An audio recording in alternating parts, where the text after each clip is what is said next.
Entonces van a entenderlo mucho mejor y más rápido, ¿no es cierto? No sé.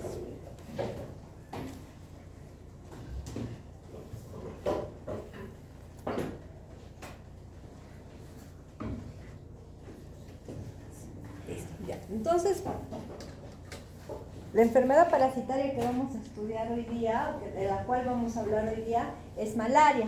Y esta tiene un agente que también es muy importante para que esta enfermedad se dé. ¿Y cuál es? Ustedes ya lo han visto, ¿no? Es un vector ahora. ¿Listo? Un vector. ¿Y este vector quién es? Es el mosquito, un mosquito del género Anopheles. Este es el mosquito transmisor de esta enfermedad, porque esta enfermedad del parásito que la produce se llama Plasmodium. Entonces, dos cosas importantes. Primero, tenemos que saber que el parásito que produce la malaria es el Plasmodium. Hay diferentes especies de Plasmodium que producen malaria, ¿ya? ¿Cuáles son? Son 4 y hay una quinta, pero que no está acá. También hay otra de estas que tampoco la tenemos acá en Perú, pero una de ellas es el Plasmodium vivax, que es el más frecuente, ¿ya? Acá en nuestro medio y en realidad a nivel mundial. El Plasmodium falciparum, que también sería el segundo en frecuencia acá. Sin embargo, este sí es mortal, ¿ya? Puede ser mortal, es bastante dañino. Luego viene el Plasmodium malariae, ¿sí? Que también lo tenemos acá en un porcentaje mucho menor.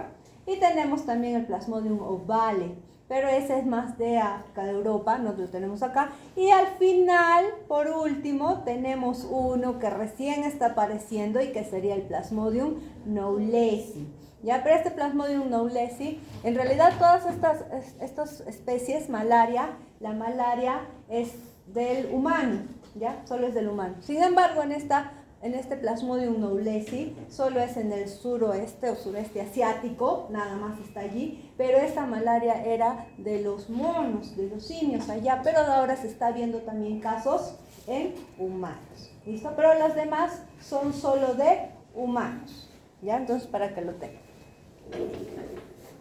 Entonces, vamos a ver, malaria, pues tenemos a este agente del cual les hablé, que es un vector y transmisor de esta enfermedad, que es el mosquito del género Anopheles. ¿Y por qué presento esta imagen? Porque malaria o el parásito, ¿dónde es que va a vivir? ¿Dónde se va a localizar en nosotros? En los glóbulos rojos, en la sangre, en los glóbulos rojos. ¿Listo? Entonces, la malaria, como dice acá, es causada por un parásito denominado Plasmodium. El parásito es Plasmodium, el vector es Anopheles. Se transmite a través de la picadura de mosquitos infectados del género Anopheles. En el organismo entonces humano los parásitos se multiplican. En primera instancia van a multiplicarse en el hígado, van a tener una fase preeritrocítica, ¿listo? En el hígado, y luego van a salir los merocitos hacia los glóbulos rojos, que es donde van a infectar y replicarse, ¿listo?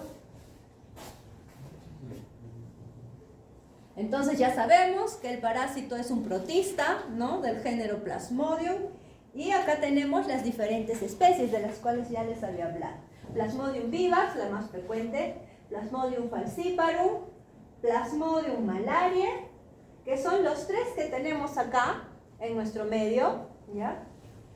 Y de los cuales el más común es vivax, más o menos un 70%.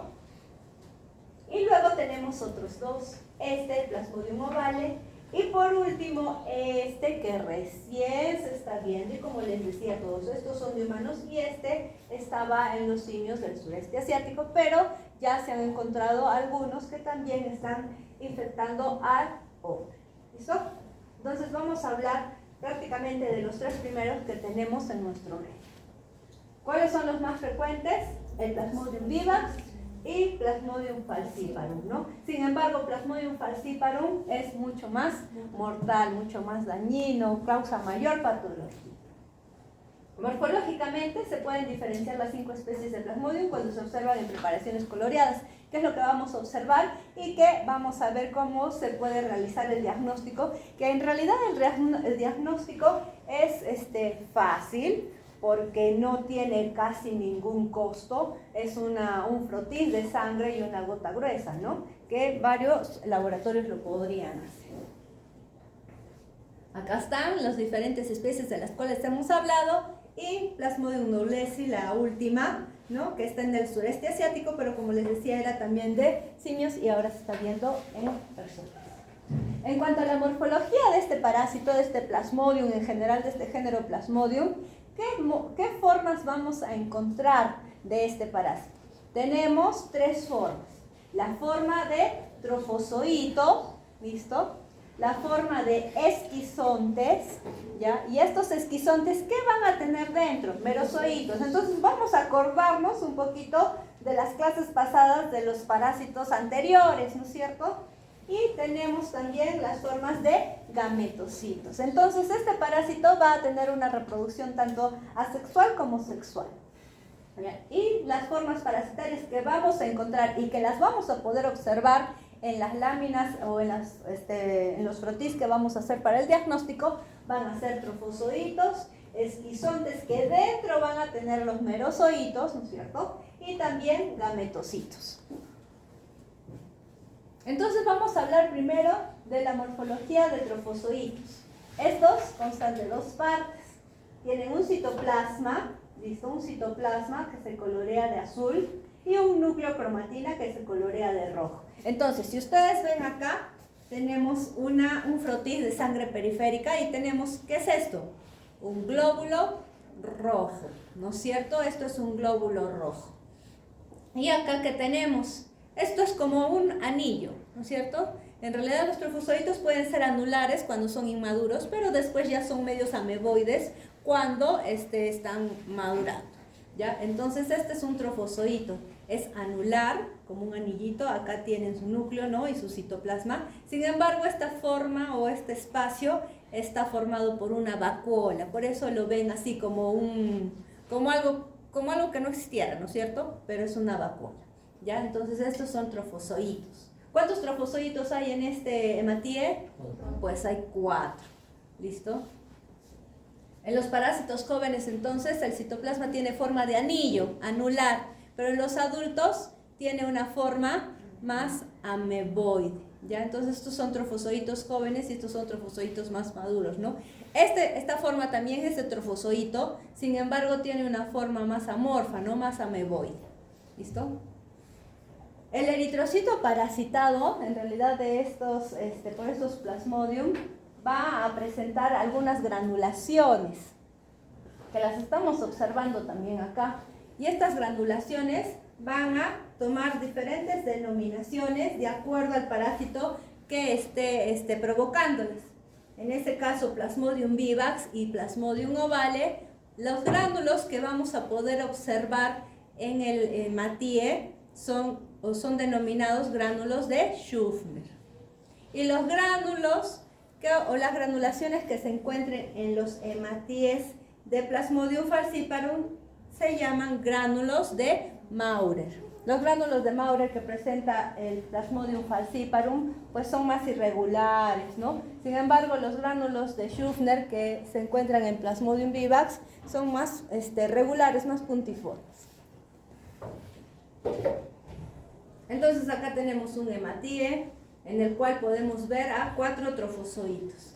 También tenemos otro hematie con un trofozoito, pero ya un trofozoito más adulto, ¿no? Y por eso su forma más ameboide, ya no tan anular o como forma de anillo, ¿no? Y vemos acá también la presencia de estas granulaciones.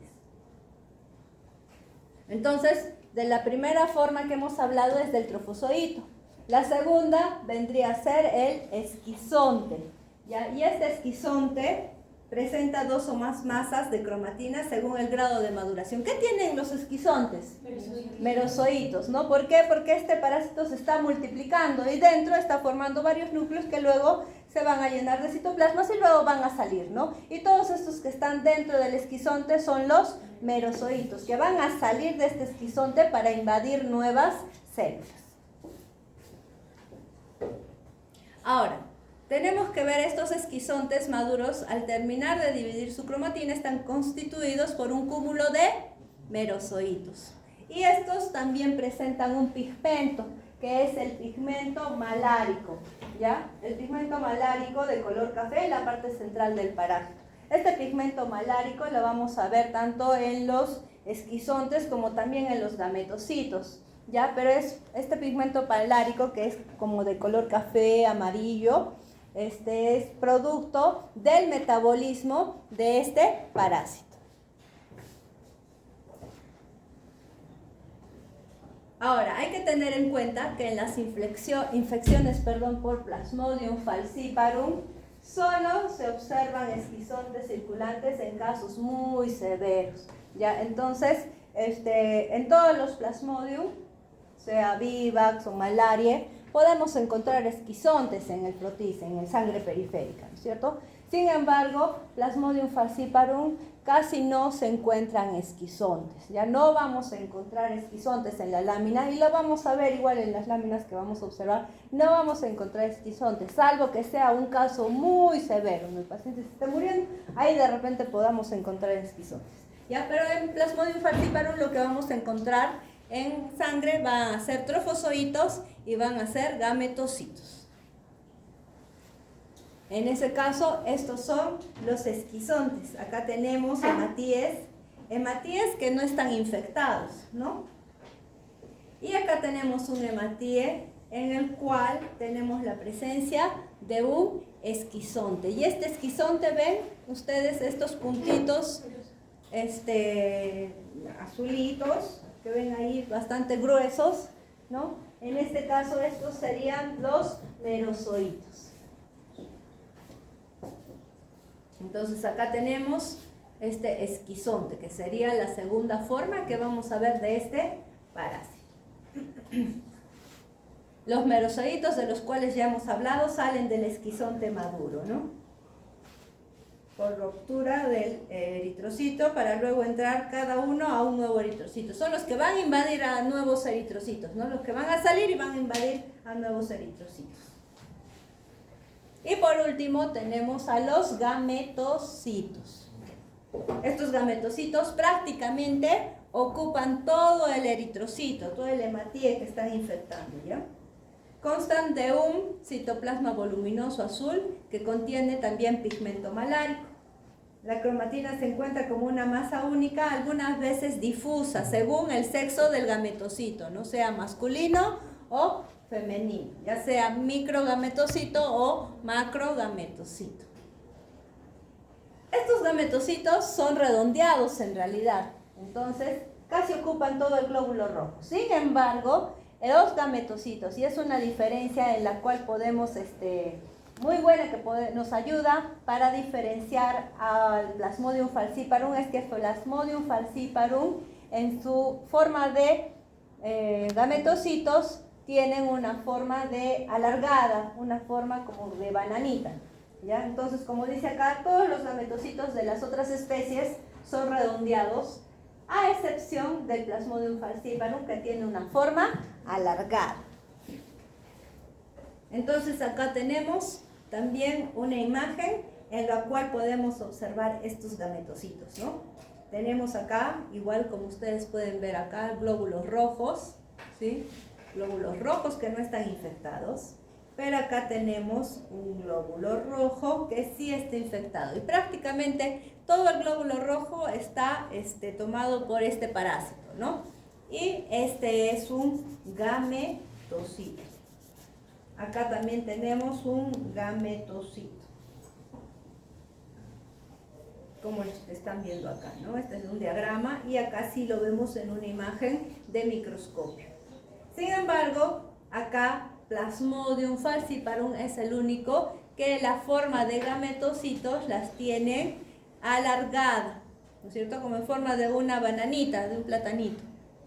Y acá tenemos a este glóbulo rojo y que dentro tiene ¿a qué? A un gametocito de Plasmodium falciparum. Entonces encontramos esto en la lámina que vamos a observar y rápidamente ya sabemos de que este paciente está infectado con Plasmodium falciparum. Es importante también determinar la especie porque de acuerdo a la especie que determinemos, pues también es la sintomatología del paciente, ¿no es cierto? ¿Listo? Y acá en esta imagen estamos viendo gametocitos de Plasmodium falciparum, pero también estamos viendo que otros hematíes que tienen trofozoitos, ¿no es cierto? Miren acá, también hay trofozoitos y acá también hay otro trofozoito. ¿Listo? Entonces son esas tres formas que vamos a tener de este parásito. Trofozoitos, formas como anillitos, ¿ya? Y que están dentro de los glóbulos rojos. También Falciparum tiene la particularidad de que los trofozoitos generalmente no, la mayoría de las especies solo presentan un trofozoito, ¿no? Por hematíe. Sin embargo, Plasmodium falciparum puede presentar más de un trofozoito infectando un hematíe. Puede haber 2, 3 trofozoitos dentro de un hematíe. Esa es la característica también de Plasmodium falciparum. También son bastante anulares y también son marginales. Pueden estar a un borde del hematíe en cuanto a Plasmodium falciparum. ¿Listo? ¿Qué más? Esquizontes, ya los han visto. Los esquizontes tienen dentro los merozoitos. Y miren bien acá, están ocupando todo el glóbulo rojo, ¿no? Pero tienen estos puntos bastante gruesos que vendrían a ser los merozoitos. Totalmente diferente a lo que van a ver en los gametocitos, ¿ah? Porque miren, acá también está ocupando todo el glóbulo rojo, pero acá no vemos estos núcleos que vemos, ¿no es cierto? En el otro, ¿listo? Entonces, en cuanto al ciclo de vida, el ciclo de vida de este Plasmodium va a estar dado por dos agentes, ¿sí? Uno de ellos es el hombre y el otro es el vector, que es el mosquito Anopheles. En el hombre, ¿qué fases vamos a tener? Solo va a ser la fase de esquizogonia, ¿ya? En el hombre, entonces, solo vamos a tener la fase de esquizogonia. Es la reproducción asexual. Por eso somos considerados como un hospedero intermediario. ¿Listo? En cambio, en el mosquito Anopheles se van a dar dos fases. La fase de gametogonia y de esporogonia. Entonces, en el mosquito va a haber una reproducción tanto sexual como asexual. ¿Ya? Entonces, este sería como que el hospedero definitivo, ¿no? Y nosotros ya sabemos qué hay en cada fase, ya lo hemos visto, ¿no? Anteriormente, por eso se nos hace más fácil. Entonces, como dice acá, el ciclo de vida transcurre en dos huéspedes, ¿no? El hombre, que vendría a ser el hospedero intermediario y donde se realiza la reproducción asexual o también llamada esquizogónica. Y la hembra del mosquito Anopheles. ¿Y por qué decimos hembra del mosquito Anopheles? Porque vamos a ver que también estos vectores, estos mosquitos, generalmente la hembra es la hematófaga, son las hematófagas. Los machos generalmente son fitófagos. La hembra es la que es hematófaga. Por eso dice la hembra del mosquito Anopheles es el hospedero definitivo y en la cual se produce la reproducción sexual y esporogónica. En este caso, reproducción sexual, que sería la gametogonia y la esporogonia.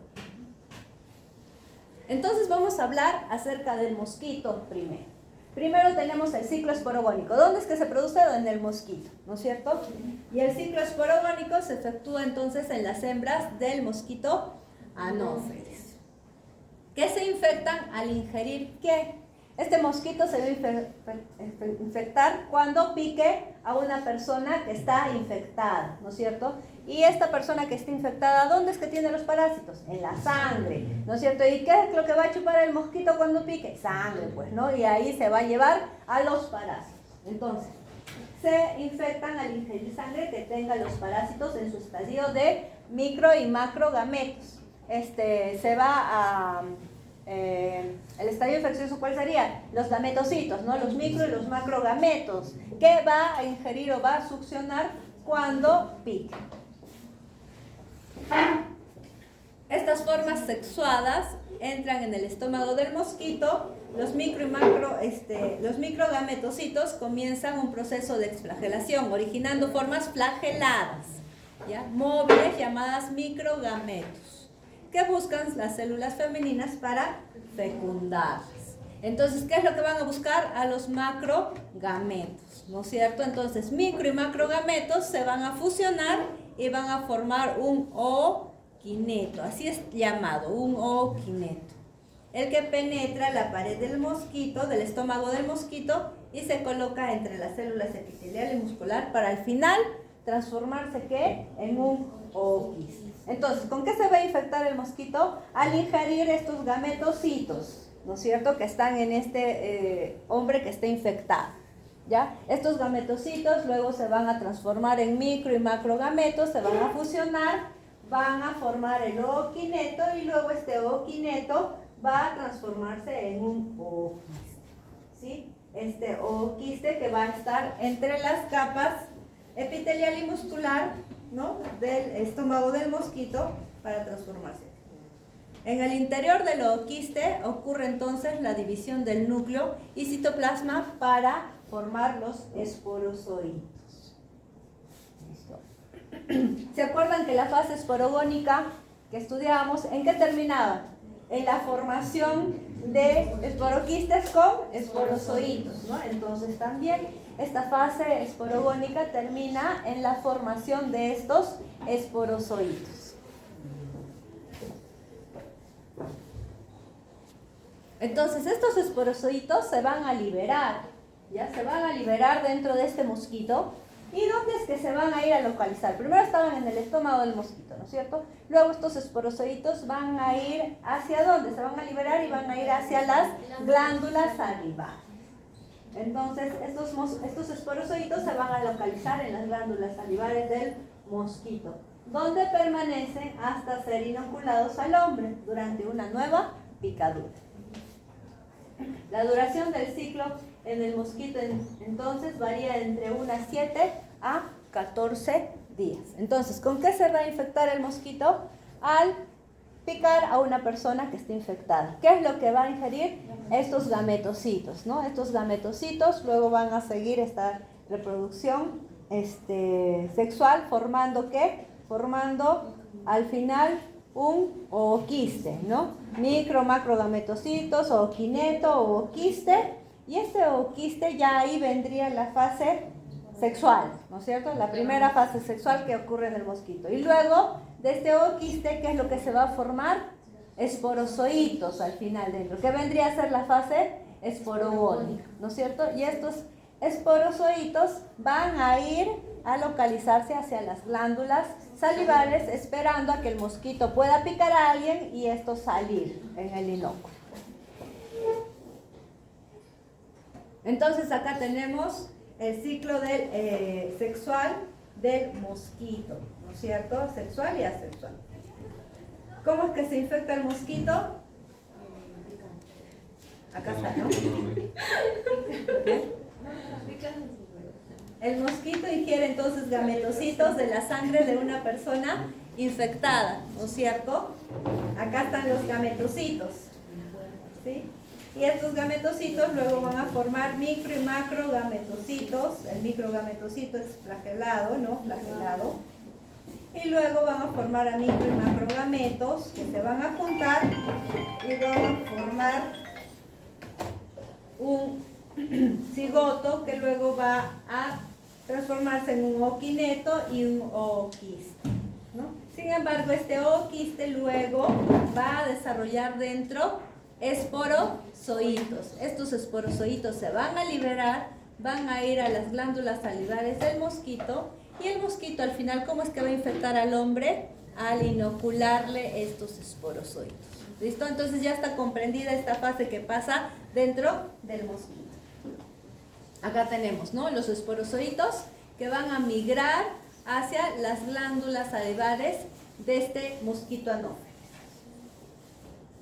Entonces ya hemos hablado del ciclo sexual o ciclo de gametogonia y del ciclo de esporogonia, ¿no es cierto? Ahora vamos a hablar del ciclo esquizogónico que se da en el hombre. Entonces, el ciclo en el hombre comienza ¿con qué? con la penetración de estos esporozoitos que ya estaban en las glándulas salivales de este mosquito, ¿no es cierto? Entonces, comienza con la penetración de estos esporozoitos a través de la picadura del mosquito infectado, ¿ya? Rápidamente van a pasar a la circulación, donde permanecen alrededor de 30 minutos antes de invadir los hepatocitos, porque de primera intención estos esporozoitos que van a estar en la sangre luego se van a ir hacia el hígado, hacia los hepatocitos. Y es ahí donde van a existir dos etapas de reproducción esquizogónica. La preeritrocítica, que le correspondería a los hepatocitos, y la eritrocítica. Entonces, en la etapa preeritrocítica, ¿dónde es que se va a iniciar? Se va a iniciar entonces con la penetración de estos esporozoitos a los hepatocitos del hígado, ¿no? Dentro de cada hepatocito entonces se forma un esquizonte. Hemos dicho que de los esporozoitos salen los trofozoitos, estos trofozoitos se transforman en esquizontes y luego estos esquizontes pueden llegar a formarse hasta gametos, ¿no es cierto? Entonces, dentro de cada hepatocito se forma el esquizonte que contiene merozoitos. Estos merozoitos se forman la célula hepática y luego de unos días se rompen, liberando miles de merozoitos. Estos merozoitos van a ir luego a la circulación para invadir a los eritrocitos. Entonces, en la fase preeritrocítica que se da en el hígado, este esporozoito va luego a transformarse en esquizontes. Estos esquizontes van a tener dentro merozoitos, estos merozoitos van a liberarse y de ahí recién van a irse hacia ¿dónde? Hacia la circulación, a la sangre. Entonces hay una primera etapa de esquizogonia, ¿no es cierto? Pero hay algo que es muy importante y que dice acá.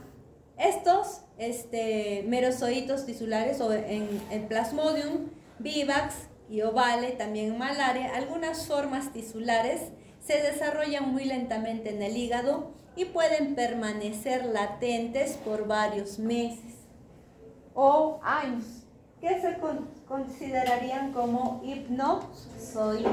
Es decir, que estos van a quedarse en los hepatocitos, pueden quedarse en los hepatocitos como que dormidos, por eso se llaman hipnozoitos, como que latentes, ¿ya? Y luego van a ser estos responsables de algunas recaídas. ¿Pero dónde se da? ¿En qué especies? En vivax, en ovale, pero también en malaria. Pero no se da en falciparum. En falciparum no se da, falciparum no tiene hipnozoitos. Todos los esporozoitos que han llegado y que se han transformado, luego estos merozoitos, todos salen hacia la sangre. No va a haber opción de recaídas, no hay hipnozoitos. Acuérdense entonces, ¿hipnozoitos va a haber en Plasmodium falciparum? No hay hipnozoitos en Plasmodium falciparum. Cuando estos salen tardíamente a la circulación, producen recaídas, pues, ¿no? Estos hipnozoitos entonces serían responsables de recaídas. Entonces, en la etapa preeritrocítica, el número de merozoitos en el esquizonte preeritrocítico es, en malaria, aproximadamente 2.000 merozoitos, ¿no? En vivax, algo de 10.000. En ovale, 15.000. Pero miren en falciparum, hasta 30.000 merozoitos pueden salir.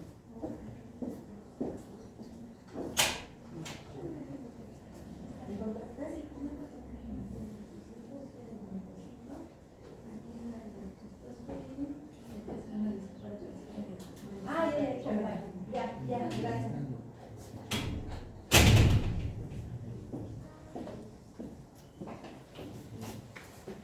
Ya, listo. Entonces, estamos viendo, o ya hemos visto la etapa preeritrocítica que sucede en el hígado, ¿no? Con la formación de estos esquizontes y estos merozoitos que van a ser liberados hacia la sangre. Pero acuérdense que hay algunos que son hipnozoitos y que se quedan latentes en el hígado. ¿Listo? ¿Y qué especies son las que tienen esto o que pueden producir esto? Vivax, ovale y malaria, pero no falciparum.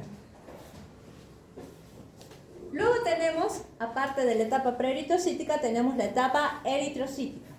En esta etapa eritrocítica, los merozoitos que han invadido estos eritrocitos se transforman en trofozoitos. ¿Listo? ¿Qué es lo que hemos visto? Las formas que hemos visto, ¿no? Una de las primeras formas que es trofozoitos, ¿no es cierto? Luego estos trofozoitos se van a transformar en esquizontes. Dentro de estos esquizontes va a haber merozoitos y luego estos merozoitos van a poder llegar hasta gametocitos, ¿no? Algunos siguen como esquizontes y siguen invadiendo células, pero algunos van a ir a transformarse en gametocitos. Estos utilizan entonces, como dice, la hemoglobina para su nutrición. ¿De qué se van a alimentar? De la hemoglobina. Ya están dentro de los eritrocitos, se van a nutrir o alimentar de la hemoglobina, aprovechando la globina de la célula, de la cual queda como producto residual el pigmento malárico o también llamado hemozoína. Es el pigmento malárico que lo vamos a ver en las láminas de color café. Ese pigmento malárico es producto del metabolismo que tiene este parásito. Los trofozoitos entonces por división múltiple se transforman en esquizontes, que ya hemos visto, conteniendo merozoitos. Estos merozoitos van a ser liberados y de acuerdo a la especie los merozoitos son liberados en cada cierto tiempo. Por eso es que en la clínica o las manifestaciones clínicas de estos parásitos, pues también vamos a tener cada cierto tiempo picos o paroxismos palúdicos que se llaman. ¿Listo? ¿Por qué? Por la liberación de estos merozoitos. Entonces, cada 48 horas se van a liberar estos en Plasmodium vivax, Falciparum y Ovale. ¿Listo? Y cada 72 horas se van a liberar en Plasmodium malaria. Estos merozoitos entonces van a invadir nuevos eritrocitos, nuevos hematíes, ¿no? Comenzando así otro ciclo eritrocítico. Es decir, estos merozoitos van a invadir otros hematíes y siguen ciclos esquizogónicos, ¿no? Varios ciclos esquizogónicos. Pero en algún determinado momento, algunos de estos merozoitos, pues al final van a seguir o van a transformarse en gametocitos, ¿sí? Algunos merozoitos, entonces, como dice acá, se transforman en gametocitos que circulan como las formas infectantes para ¿quiénes? Para los mosquitos. Los gametocitos entonces aparecen en la sangre circulante 1 a 3 semanas después de haber parasitemia asexuada. Permanecen 4 a 6 semanas después de terminar. Entonces acá tenemos el ciclo asexual de este Plasmodium en el hombre, ¿no es cierto? Y acá tenemos al hombre. El mosquito está infectado y ya dijimos que en sus glándulas salivares tenía la presencia de los esporozoitos, los cuales van a ser inoculados en el momento de la picadura. Estos esporozoitos van a hacer el ciclo esquizogónico, ¿no? Van a pasar al hepatocito. Y aquí en el hepatocito infectado se van a transformar en esquizontes y estos esquizontes van a tener ¿qué? Merozoitos, ¿no es cierto? Estos merozoitos entonces se van a liberar, van a romper, ¿no? Las células se van a liberar y van a ir hacia los glóbulos rojos, ¿sí? Es lo que van a infectar. Luego estos merozoitos se van a transformar en trofozoitos inmaduros, trofozoitos maduros, estos trofozoitos maduros luego en esquizontes. Estos esquizontes están llenos de merozoitos, los cuales se pueden romper y pueden infectar a nuevos hematíes, ¿no? Aquí sigue el ciclo, ¿sí? Este ciclo en el eritrocito. Sin embargo, estos merozoitos también pueden, ¿qué hacer? Pueden convertirse en gametocitos, ¿no es cierto? Y también están en la circulación, en la sangre. Y al final estos gametocitos se van a volver en la forma infectante para el mosquito. ¿Sí? ¿Está entendido? Hasta acá. También, como hemos dicho, hay algunos merozoitos que se quedan en los hepatocitos que van a estar dormidos y van a ser llamados hipnozoitos. Y entonces acá esta es una imagen del ciclo de vida en la cual se encuentran todas las fases de reproducción del parásito, ¿no? Tanto en el mosquito como en el hombre. Ahora, parece un laberinto, ¿no es cierto? No se sabe por dónde empezar, pero está fácil porque ustedes ya lo saben. ¿Listo? Entonces acá podemos empezar por esta fase, que vendría a ser la fase esporogónica y gametogónica del mosquito. ¿Por qué? Porque acá está el mosquito que está picando a una persona infectada y que se está llevando a los gametocitos, ¿no es cierto?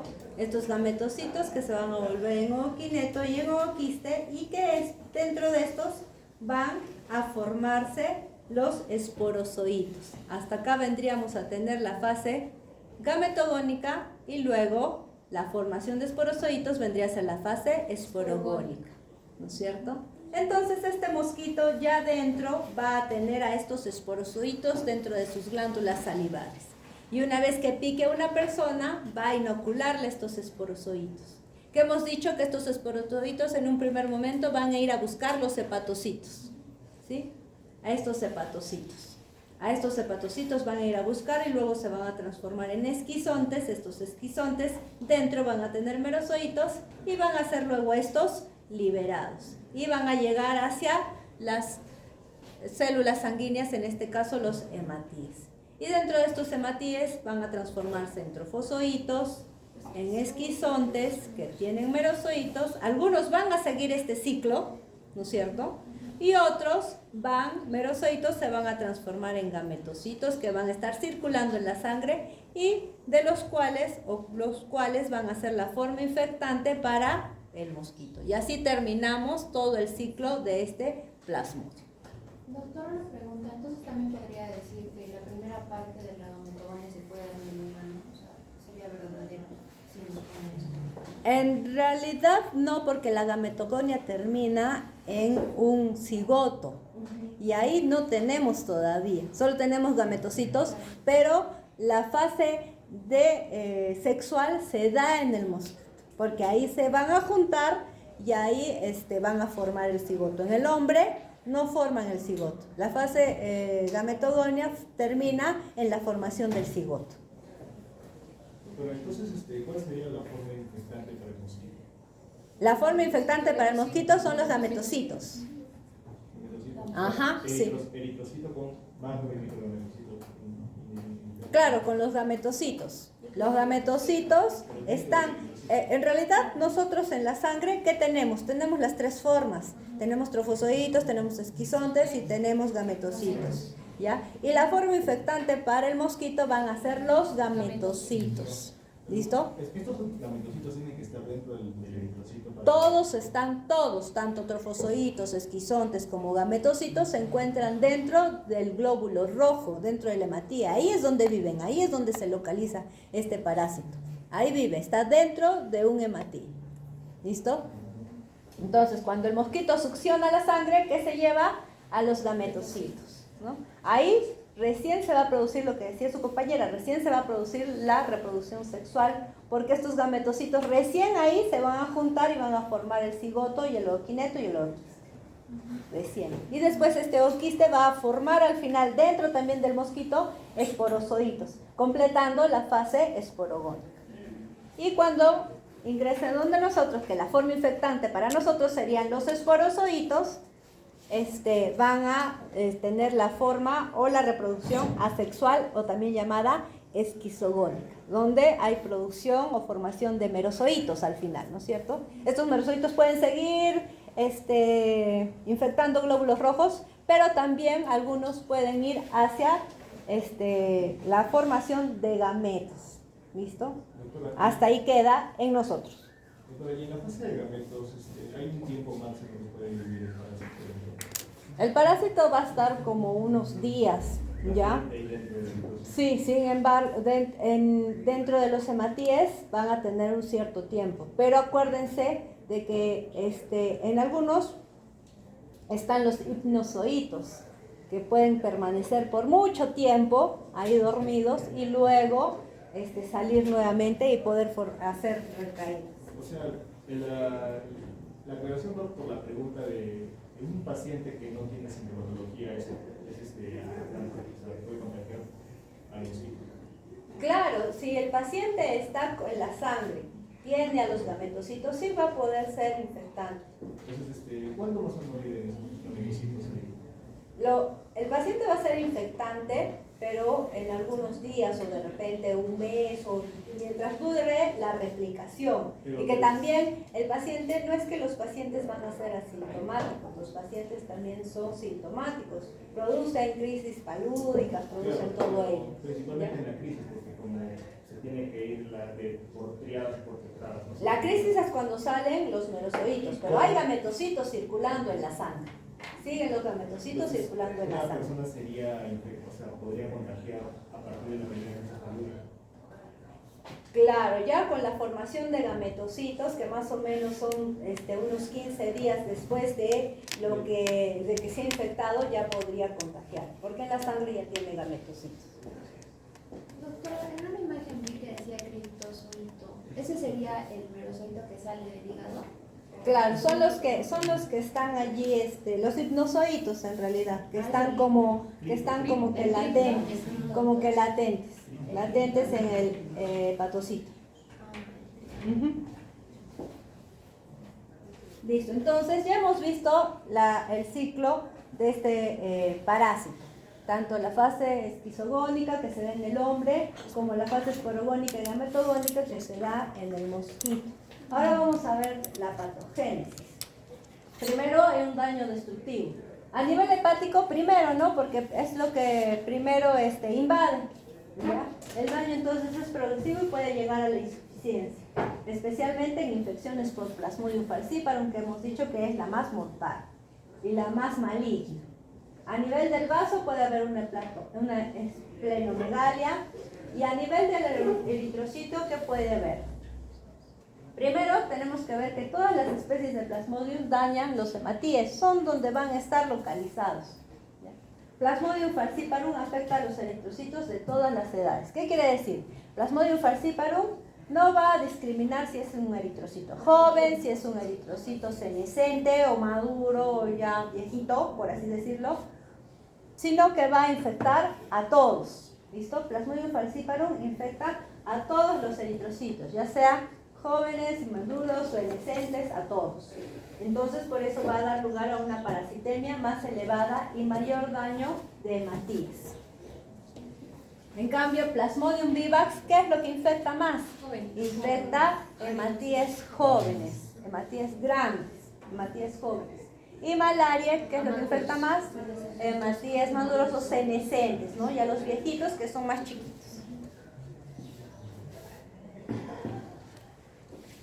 A nivel entonces del eritrocito, este Plasmodium falciparum, ¿qué puede causar?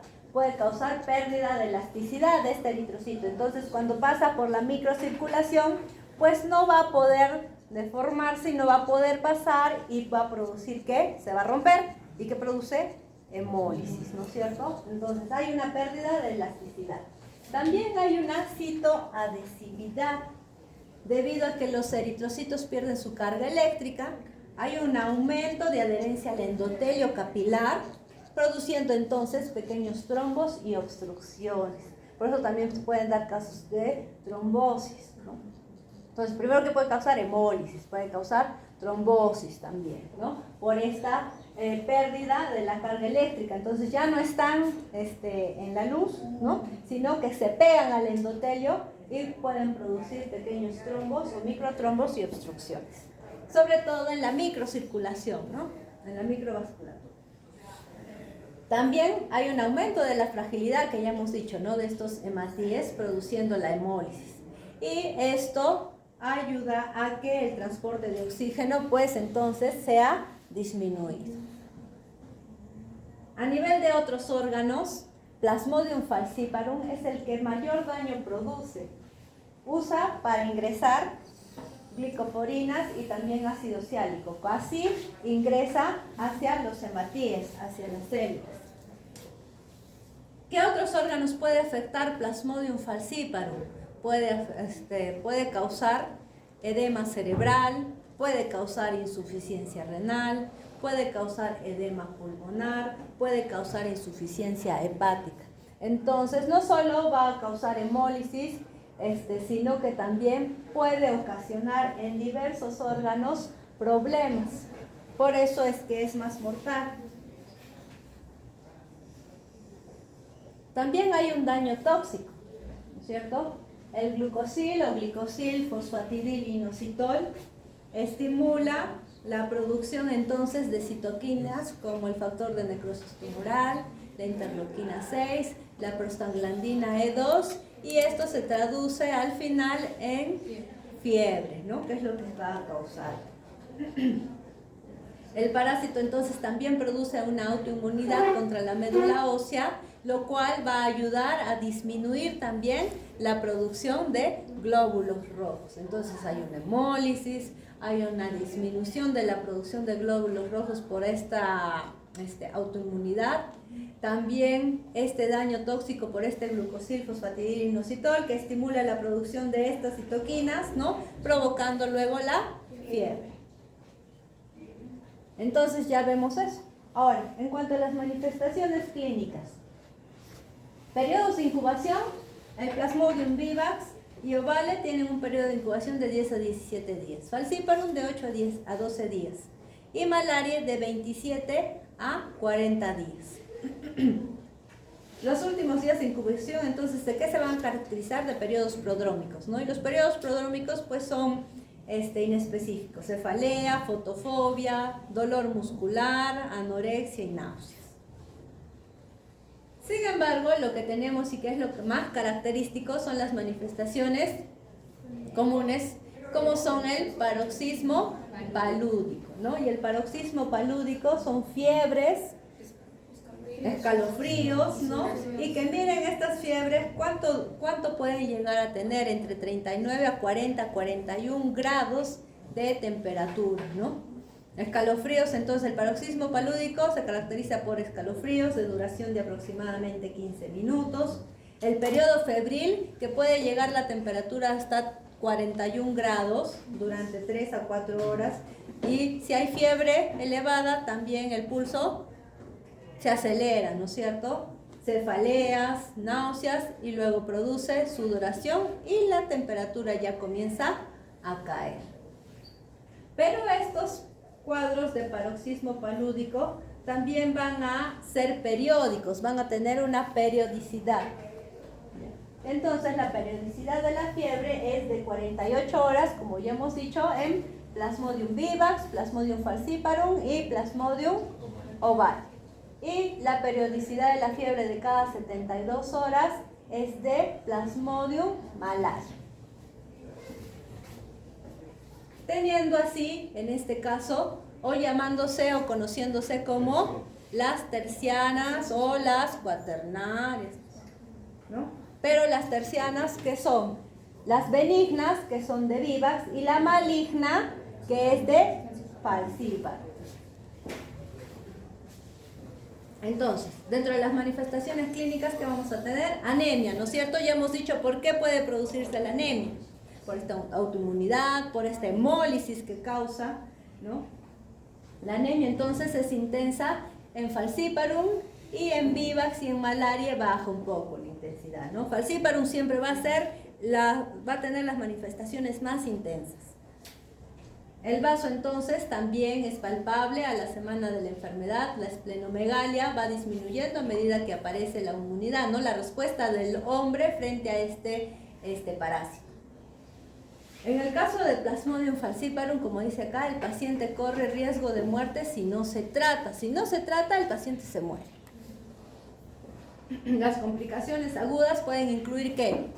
Falla renal, coma cerebral y edema pulmonar. ¿Listo? Tenemos acá malarias complicadas, malaria pulmonar, paludismo materno, aborto, puede ver. Es muy raro, pero puede darse. ¿Ya? Malaria cerebral, esto del coma, que puede llegar a la muerte, insuficiencia renal aguda y acidosis metabólica. Entonces, acá tenemos un cuadro en el cual podemos ver algunas diferencias en cuanto a estos especies de Plasmodium, ¿no? Tenemos Plasmodium vivax, Plasmodium falciparum, Plasmodium malariae, Plasmodium ovale. ¿Qué recordar de acá? Plasmodium vivax es el más común, ¿ya? Entre nosotros es el más común, casi 70%. ¿Listo? Plasmodium falciparum, ¿qué recordar acá? Que es el más mortal, es el que hay que tener cuidado y el que hay que tratar sí o sí. Plasmodium malariae es muy baja su frecuencia, su porcentaje, ¿ya? Y Plasmodium ovale pues no lo tenemos acá. Entonces, características. ¿Producción de hipnozoitos? Sí. ¿Quiénes producen hipnozoitos? Vivax, malaria, ovale, pero falciparum no. Eritrocitos invadidos. Vivax, los jóvenes, en este caso los reticulocitos, ¿no? Los jóvenes, los hematides jóvenes. Plasmodium falciparum, todas las formas de eritrocitos. Hay una parasitemia mucho mayor, por eso también es mucho más grave. Plasmodium malariae, eritrocitos senescentes, los eritrocitos más viejitos, los más maduros. Y Plasmodium ovale, los reticulocitos. Merozoitos producidos por un eritrocito, pues hay varios. El que tiene mayor, el que produce mayor cantidad es falciparum, ¿ya? Vivax puede producir entre 12 y 16 merozoitos, ¿no? Malaria 6 a 12, 6 a 16 ovales. ¿Cuál es la periodicidad de los paroxismos palúdicos? En este caso de las fiebres, ¿no? De estas fiebres con escalofríos. Tenemos de 48 horas para Vivax, falciparum y ovale, y de 72 horas para malaria. Grado de parasitemia, miren el grado de parasitemia, menos de 1%, menos de 1%, menos de 1%, y miren cuál grado de parasitemia puede tener el falciparum, hasta un 70%. ¿Puede haber recaídas? Sí puede haber recaídas, dice acá Vivax, falciparum no, ovale sí, malaria sí puede haber. Grado de anemia, miren el grado de anemia. En falciparum también, ¿no? Bastante. Afectación del sistema nervioso central, también en falciparum, ¿no? Y el nombre de la enfermedad, lo que les decía, ¿no? El paludismo terciario benigno, cada 48 horas. El paludismo terciario maligno para falciparum. El paludismo cuaternario benigno para malaria, porque es cada 72 horas el paroxismo palúdico. Y el paludismo terciario benigno también para ovale. Listo, entonces, en cuanto al diagnóstico, ¿qué es lo que tenemos que tener en cuenta? El diagnóstico o la prueba que comúnmente se realiza para identificar a este parásito, ¿cuál va a ser? Va a ser la gota gruesa y el protis de sangre periférica. ¿Listo? Entonces acá tenemos el método de referencia, siempre va a ser la gota gruesa. Y acá tenemos la gota gruesa y el protis de sangre periférica. En la gota gruesa logramos que mayor cantidad de muestra en realidad, ¿no es cierto? Entonces, sobre todo cuando hay menor presencia de parásitos, ¿no? ¿Qué tinciones vamos a utilizar? Vamos a utilizar la tinción de Giemsa, que es en realidad la que se debe de usar, la tinción de referencia, o en todo caso la tinción de Wright, que es la que nos ayuda, más sencilla, rápida y que se encuentra en todos los laboratorios porque al final es la tinción que se usa para los hemogramas. Momento ideal para la toma de muestra antes de la ruptura de los eritrocitos, antes entonces del incremento de la temperatura, ¿no es cierto? Ahí sería el momento ideal. No quiere decir que sea el único, pero es el momento en donde podríamos encontrar más parásitos. La gota gruesa, entonces, ¿cómo la hacemos? Ponemos una gota de sangre, ¿no? 1 o 2 gotas de sangre, y con el filo o la esquinita de otra lámina portaobjetos vamos a esparcirla y formar una gotita o un círculo de 1 centímetro de diámetro, más o menos. ¿Ya? Vamos a formar este círculo de 1 centímetro de diámetro y con la otra lámina lo que vamos a hacer es también desfibrilar, ¿no? Romper la fibrina. ¿Listo? Y lo vamos a dejar secar. Lo vamos a dejar secar y luego lo vamos a teñir. Y luego el frotis de sangre periférica, que ya sabemos cómo se realiza. Ahora, este nos sirve para identificar la presencia de estos parásitos, ¿ya? Para identificar a los parásitos. Porque estos parásitos los vamos a encontrar sueltos, porque hemos roto estos hematíes, ¿no es cierto? Los vamos a encontrar sueltos, pero los vamos a encontrar en mayor cantidad. Si es que si hay poquito, pues es más fácil encontrarlos acá. Sin embargo, el frotis de sangre periférica nos va a ayudar a ver el parásito dentro del hematíe. Entonces, como lo vemos dentro del hematíe, también nos va a ayudar a diferenciarlo y a ver o diferenciar las especies. Entonces, este es el método de referencia. ¿Ven cuán sencillo es hacer esta prueba y que nos va a ayudar rápidamente tanto a identificar al parásito como también a identificar la especie, que es muy importante? Y con una prueba tan sencilla. Pero también hay que capacitar al operador o al que va a ver, ¿no? Entonces acá tenemos la laminita, simplemente vamos donde el paciente y ni siquiera le tenemos que sacar sangre del bracito, porque también le podemos hacer con una punción, ¿no? Sacamos las gotas para la gota gruesa y luego de ahí otra gotita pequeñita para hacer el extendido. Entonces, la observación microscópica es el método de referencia. Nos va a dar una referencia cuantitativa y también una diferencia de las especies. Entonces, todo, ¿no? Y aparte que es barato y se puede hacer en cualquier sitio. Simplemente esto más un microscopio, la tinción correcta y listo. No hay más nada. Es súper rápido y súper barato. Otras metodologías que hay son la coloración del DNA. ¿Ya? Es un método como de fluorescencia, en donde es un capilar, el cual lo vamos a centrifugar, y ese capilar, ¿qué va a tener? Si le ponemos sangre, va a tener primero paquete globular, ¿no es cierto? Luego los leucocitos y luego el plasma, ¿no? Y donde se va a ver la fluorescencia, ¿qué va a florecer? Los núcleos. Entonces, ¿debería de florecer en el paquete globular? Pues no, porque el hematíe pues no tiene núcleos, ¿no? Pero sí va a florecer ahí. Técnicas también inmunocromatográficas son fáciles y baratas, pero tampoco no nos ayuda mucho, pues sí nos ayuda bastante. Además que pueden tener menor sensibilidad y algunos casos de falsos positivos o falsos negativos. Sin embargo, con el frotis de sangre, estamos viendo al parásito, lo estamos viendo. El Parasite es otro método, es un test cualitativo basado en la detección también de anticuerpos monoclonales. La PCR es más sensible, pero también la más cara, ¿no? Y puede detectar parasitemias bajas. De repente hay poquitos y con el frotis o con la gota gruesa pues no logramos detectar, ¿no? Pero sí nos puede ayudar a detectar parasitemias bajas. Y útil también para los controles de tratamiento. Este es el que les decía, del tubo capilar, ¿no? Y que por fluorescencia vamos a ver en lo que corresponde al paquete globular, también vamos a ver fluorescencia, porque hay la presencia de estos parásitos, ¿no? Otros diagnósticos por anticuerpos monoclonales, el Parasite, ¿no? Como pruebas inmunocromatográficas.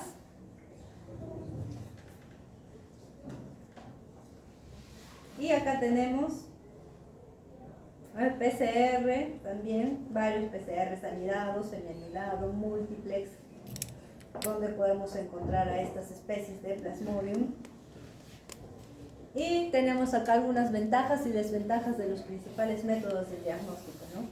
Y como podemos ver acá, las ventajas del método parasitológico permite conocer el grado de parasitemia y la especie a un bajo costo, ¿no? Pero el número de parásitos en sangre más o menos tiene que tener esta cantidad, entre 50 a 100 parásitos por microlitro, que necesita un microscopio y personal entrenado en realidad para poderlo ver, ¿no? Esa sería su desventaja. Y en cuanto a la molecular, pues la molecular tiene alta sensibilidad, especificidad, pero la desventaja es que es de un alto costo. Pero miren el número de parásitos que se necesitan en sangre para que ésta ya pueda detectarlos, 1 a 5 parásitos por microlitro. Estas son las técnicas de PCR. Y en cuanto a epidemiología, ya para terminar y ver las láminas. El paludismo, también llamado paludismo o malaria, es una enfermedad potencialmente mortal causada por parásitos que se transmiten al ser humano por la picadura de mosquitos infectados. Cerca de 1 millón de muertes, sobre todo en niños africanos. En África es muy frecuente esta parasitosis, ¿ya? En África, en América Latina, en Asia también es muy frecuente. ¿El paludismo es prevenible y curable? Sí. Los viajeros no inmunes procedentes de zonas sin paludismo que contraen la infección son muy vulnerables a la enfermedad. Pues sí, estos viajeros pues no están en contacto con este parásito, ¿no? En zonas endémicas, este paciente está en contacto con, esta persona está en contacto frecuente con el parásito, ¿no? Pero ya, a veces ya ni produce esta enfermedad, ¿no? Miren, 247 millones de casos de paludismo. Entonces, ¿qué quiere decir? Que el paludismo, pues es una parasitosis bastante frecuente. Acá en nuestro medio también más o menos, pero sobre todo en regiones más de selva, que es donde puede vivir también el vector también. Miren acá, la malaria, ¿dónde es que se localiza? ¿No? En zonas de Asia, África y también de América Latina. Miren cuántos casos en África, 194 millones, ¿no? En América, 875.000.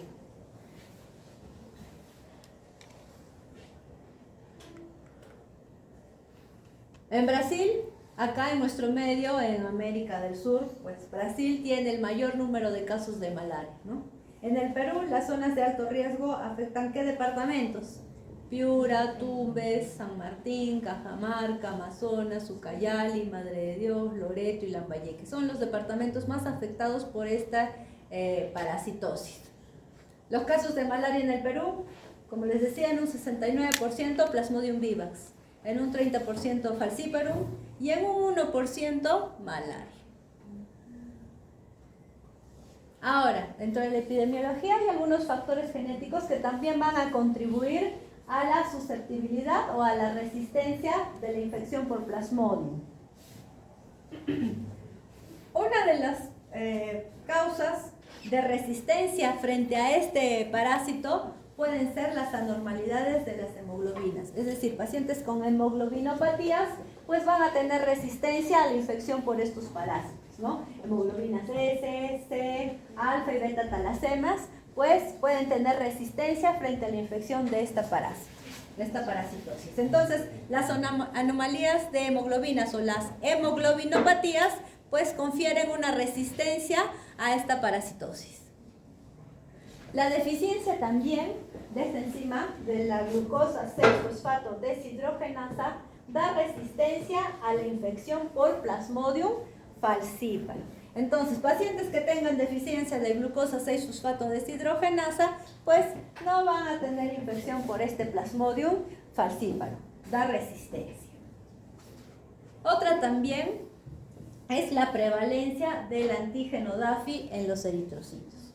Ustedes conocen a los grupos sanguíneos, ¿no es cierto? ¿Cuántos grupos sanguíneos tenemos? 3, 4, 5, varios. Mejor tu respuesta es varios. A, B y yo. 4. Por 2, 8. Por 2, 8, ¿cómo que por 2, 8? A positivo, negativo. B positivo, negativo. A, B positivo, negativo. O positivo, negativo. Pues en realidad son dos factores a los que ustedes les enseñan, que es el factor ABO, ¿no es cierto? y el RH. Sin embargo, hay como 23 factores y un montón o cientos de antígenos. ¿Listo? ¿Ya? Hay un montón. No son los que ustedes ven. Son el ABO, el RH, el KEL, el DAFI, el Lewis, un montón más. ¿Listo? Un montón. Y se siguen descubriendo más. ¿Ya? Entonces uno de ellos pertenece al DAFI, el antígeno DAFI, que sería antígeno A, el antígeno B, que es su compañero, ¿no? También hay un antígeno DAFI. Entonces, el grupo sanguíneo no es solo ABO y RH. Es para estudiar un montón. Por lo mismo, hacemos las pruebas de compatibilidad en las unidades de sangre, ¿no? Si no, no lo haríamos. Porque si tenemos un paciente A, pues le damos A y punto, ¿no? Pero le hacemos pruebas de compatibilidad, que van a tratar de identificar anticuerpos irregulares, ya que son estos. Entonces, tenemos un antígeno que es el antígeno DAFI. Y este antígeno DAFI, la prevalencia de este antígeno DAFI en los eritrocitos, ¿listo? Estos antígenos son necesarios entonces para la invasión de Plasmodium vivax. Es decir, si nosotros tenemos presente el antígeno DAFI, ¿nos podemos infectar con Plasmodium vivax? ¿Y puede reproducirse? Sí, sí puede reproducirse, ¿listo? Sin embargo, la ausencia del antígeno DAFI, ese sí da resistencia a la infección por Plasmodium vivax. ¿Por qué? Porque todos los eritrocitos, ¿qué necesitan? Los parásitos necesitan un receptor, ¿no? Entonces ese receptor es el antígeno DAFI. Si no lo tenemos, entonces no va a poder entrar al hematíe. ¿Listo? ¿Y quiénes son los que tienen ausencia de antígeno DAFI? La mayoría de las personas de raza negra tienen ausencia de antígeno DAFI. ¿Listo? Por eso les confiere resistencia frente a esta infección. Entonces, tener en cuenta, si soy antígeno DAFI positivo, pues sí me puedo infectar con Plasmodium vivax.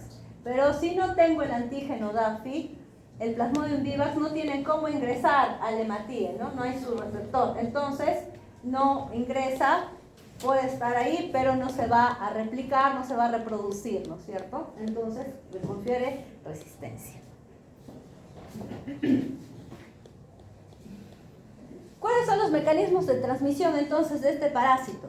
¿Dónde se encuentra? En la sangre, ¿no es cierto? Entonces, la transmisión primero por el mosquito hembra del género Anopheles, ¿sí? ¿Transfusión sanguínea? Sí, obviamente, transfusión sanguínea, ¿no? Porque ¿dónde es que se encuentran? En la sangre.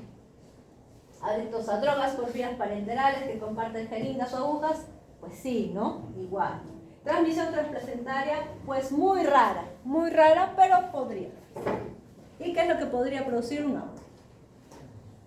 Entonces acá tenemos a cada uno. Plasmodium vivax. Los hematíes parasitados suelen ser de mayor tamaño, ¿por qué? Porque infectan a los grandes, a los reticulocitos, a los jóvenes. ¿Ya? Los hematíes que contienen los gránulos de Schussner, los que están infectados, ¿no es cierto?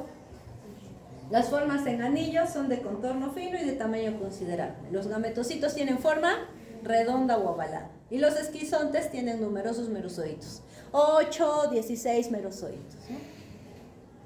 Plasmodium falciparum. En Plasmodium falciparum, en el hematíe podemos encontrar múltiples trofozoitos, más de uno. Ya podemos encontrar, como dice acá, múltiples formas en anillo. Se refiere a los trofozoitos en el interior del hematíe. También podemos encontrar los trofozoitos marginales que están al borde del hematíe. ¿Ya? Gametocitos que tienen, ¿qué forma tienen? Alargada, forma de un platanito, de una banana. ¿Y los esquizontes se suelen ver en la sangre? No. Generalmente para falciparum solo vamos a ver trofozoitos y también gametocitos. Y estos gránulos que se forman en el hematíe se llaman o se denominan gránulos de Maurer. Ovales también infecta a hematíes jovencitos, ¿no? Entonces son hematíes aumentados de tamaño. Anillos en forma ovalada, más compactos que en vivax y falciparum, gametocitos redondeados. ¿Tenemos este acá? No lo tenemos. Plasmodium malariae, sí hay, pero un porcentaje de 1%. Hematíes ligeramente menores que los normales, porque infecta solo a hematíes senescentes, ¿sí? Hematíes viejitos. Anillos compactos y gametocitos redondeados. Entonces acá tenemos Plasmodium vivax, un hematíe y un trofozoito adentro, ¿no? Un trofozoito inmaduro puede ser porque tiene forma anular de anillo. Un trofozoito ameboide. Acá tenemos ¿qué sería esto? Esquizontes, ¿no? Que dentro tienen a los merozoides. ¿Y acá qué sería esto? Un gametocito, ¿cierto? Plasmodium falciparum. Miren los trofozoitos de Plasmodium falciparum. Acá hay uno, acá hay otro, acá hay otro, acá hay otro. Pero miren acá en este hematíe hay 2. Y acá en este hematíe hay como 3. ¿Cierto? Y acá tenemos un gametocito de Plasmodium falciparum, ¿no? Como una bananita. Acá igual, falciparum, miren, hay como 3 gametocitos. Este sería de Plasmodium falciparum, estos de Ovalium malaria. Los esquizontes, ¿no? Con los merozoitos. ¿Cuáles son los que tienen más merozoitos? Los falciparum, pero ¿los vemos? No los vemos. Los de vivax, ¿cuántos tienen? Pueden ver hasta como 16 merozoitos. ¿Ya? Los de malaria tienen menos, 8, 10 merozoitos. Y acá tenemos entonces un cuadro en el cual tenemos las formas, las características morfológicas de cada una de estas especies de Plasmodium, que las vamos a ver en las láminas, que vamos a ver ahora. ¿Listo? Para no atrasarnos. Bueno, igual quimioprofilaxis, sí, hay quimioprofilaxis y tratamiento. Quimioprofilaxis se da cuando una persona va a viajar a una zona endémica. Entonces tiene que hacer quimioprofilaxis días antes y después, semanas después. Eso tienen que tenerlo en cuenta. Uno de los de la quimioprofilaxis es la mefloquina, una vez por semana, 2 semanas antes de ir a la zona endémica, durante todo el tiempo que esté, y por 4 semanas después de salir de esta zona. ¿Ya? O también la doxiciclina, 100 miligramos, entonces una cada 24 horas antes de viajar y durante 4 semanas después. Siempre recordar que es antes de viajar y también después. Esa es la quimioprofilaxis. En el tratamiento entonces depende de la especie también de Plasmodium y de la resistencia que han podido desarrollar frente a las drogas antimaláricas. Antes las drogas antimaláricas eran la cloroquina, todas ellas, pero hay algunos que ya son resistentes a estas drogas, ¿no? Es necesario tener en cuenta entonces los estadios parasitarios que son capaces de eliminar y el tejido o órgano donde actuar. Entonces, drogas con actividad a nivel del eritrocito. Están la cloroquina, la sulfadoxina y la quinina. ¿Listo? Y drogas que actúan a nivel hepático y sangre, la primaquina. ¿Y por qué? A nivel hepático, porque también teníamos estos hipnozoitos, ¿no? Entonces hay que atacarlos también. Entonces, acuérdense, hay drogas a nivel eritrocito que actúan ahí y otras que actúan a nivel hepático y también sangre, como la primaquina. Entonces acá tenemos las dosis y los días de tratamiento de cloroquina, que ya lo han visto en su clase teórica. La primaquina, y la primaquina muy importante porque tiene efectividad sobre los hipnozoitos, en ese caso va a evitar las recidivas. Acá tenemos también el tratamiento de malaria por Plasmodium falciparum resistente a cloroquina, ¿no? Se da sulfadoxina y pirimetamina. Si es resistente a esto, se da el artesunato, que es una sal. Y acá también tenemos tratamiento por Plasmodium falciparum resistente a artesunato y mefloquina, ¿no? Quinina, clindamicina, primaquina. Otras formas complicadas, también ahí están los tratamientos. ¿Listo? Entonces, ahora vamos a ver las láminas, que es lo que nos importa a nosotros.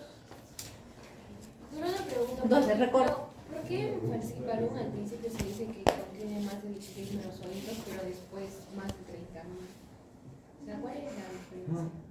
Ah, no, es que eso es lo que puede causar durante un paroxismo palúdico. Ah, ya. ¿Listo? Pero no es que quede solo en un hematío. Siguiente. Ok. Gracias.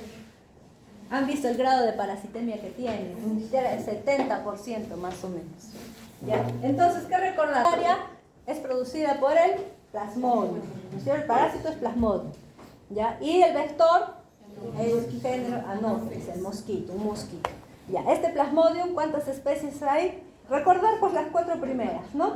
Es Vivax, la más importante, bueno, es la más frecuente en realidad. Falciparum, la más mortal. Malaria, que son las 3 que tenemos acá. Y oval, bueno, la Knowlesi, ya les comenté. ¿Ya? Y de las 3 primeras son las que tenemos acá. Un 70% de Vivax, un 30 casi por ciento de Falciparum y un 1% de malaria. ¿Listo? ¿Qué es lo que va a causar un paroxismo palúdico? O sea, ¿por qué es característico? ¿Por qué pensamos que pueda tener malaria? El paciente viene con fiebres elevadas, pero fiebres que tienen un periodo, ¿no? Cada 48 horas o cada 72 horas. Cada 48 horas les va a dar Plasmodium vivax, Falciparum y oval. Y malaria cada 72 horas, que sería la cuaternaria benigna, ¿no es cierto? Las demás son terciarias benignas, excepto el Falciparum, que es terciaria maligna, ¿ya?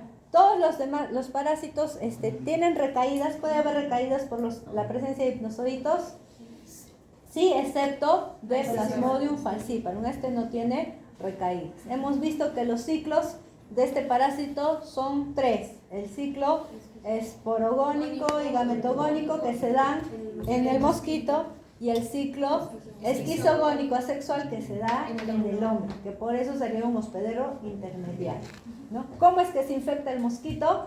Al picar a una persona infectada y ingerir gametocitos, ¿no? Estos gametocitos luego se van a transformar en un oquineto y luego un ooquiste. Ahí se completaría la fase gametogónica.